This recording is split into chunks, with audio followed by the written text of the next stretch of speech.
Hello বন্ধুরা, কেমন আছো সবাই? আমি তপতি আবার একটা নতুন ব্লগ নিয়ে চলে আসলাম। সকাল সকাল অনেক বাজার দেখাচ্ছি।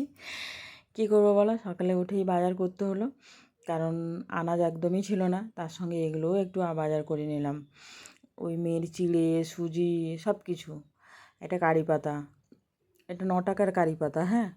তো যাই হোক, এই যে সবাই তো সকালে উঠে বাজারেই যায় বলো, কেউ মানে মর্নিং ওয়াক করতে করতে মানে ফেরার পথে বাজার করে নিয়ে আসে, আর আমি তো আর মর্নিং ওয়াক করতে যাই না। তো সেই জন্য সকালে উঠেই ব্যাস বাজার।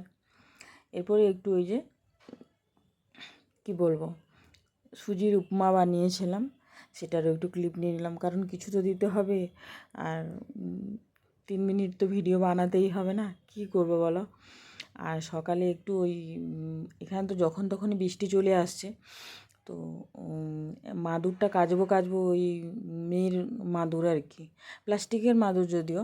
তো সেটাই কাচবো বলে উপরে নিয়ে গেছিলাম। এই যে আমার মেয়ে খুব ব্যস্ত, কিসের জন্য না, সেই সব নুড়ি কুড়ানোর জন্য। সেগুলোকে সে লোক লজেন্স, চকলেট খায়, ও সেগুলো খায়। কিছুতেই তাকে ছাড়াতে পারছি না। সে মোটামুটি সে লুকিয়ে চুরিয়ে হলেও সে খাবে, মানে ও ওগুলোকে সে লোভ সামলাতে পারে না, এরকম একটা ব্যাপার। এরপরে এই যে দুপুরবেলা ওর চান টান হয়ে গেছে, এই যে গামছা গায়ে দিয়ে দাঁড়িয়ে আছেন মহারানী।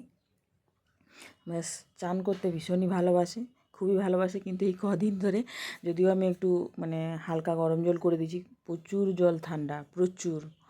এবারে বিকেলবেলা উনি একটু ঘুরতে গিয়েছিলো, নিয়ে যেতে হয়, কারণ কতক্ষণ ওই ঘরের মধ্যে, তারও তো একটা বিরক্ত লেগে যায় না। তো বিকেলে যে খাবারটা খায়, খাবার খায় সঙ্গে সেখানে ঘুরে। তার মধ্যেই দুবার বৃষ্টি চলে আসলো। তো লাস্টের বৃষ্টিটা একটু জোরসোরে আসলো বলে আমরা আবার নিচে নেমে চলে আসলাম তাকে পুরো নিয়ে, নইলে ভিজেই যেতাম। এরকম বৃষ্টি আসছে, যখন তখন বৃষ্টি চলে আসছে। আর ও তো খুব আনন্দ, ব্যাস চলছে। আর আমি বলেছি যে তাড়াতাড়ি খেয়ে নাও, তাহলে পাপা চলে আসবে। ব্যাস, এই মানে যেই বলা আর সেই কাজ। পাপার ভক্ত একদম।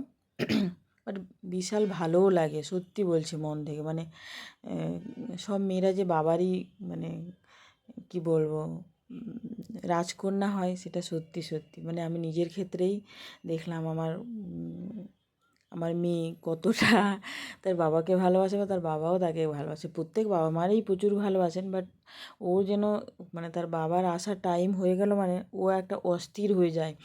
বারবার সেই বাইরে বেরিয়ে তাকাতে থাকে, সিঁড়ির দিকে তাকাতে থাকে, কখন তার পাপা উপরে উঠছে। ব্যাস এইরকমই চলতে থাকে। এরপর রাত্রে রান্না আমি একটু তাড়াতাড়ি করে নিই। তো এই যে আমার রান্না দেখলে কেমন হয়েছে জানিও। আজকের মতন টাটা, সবাই ভালো থেকো।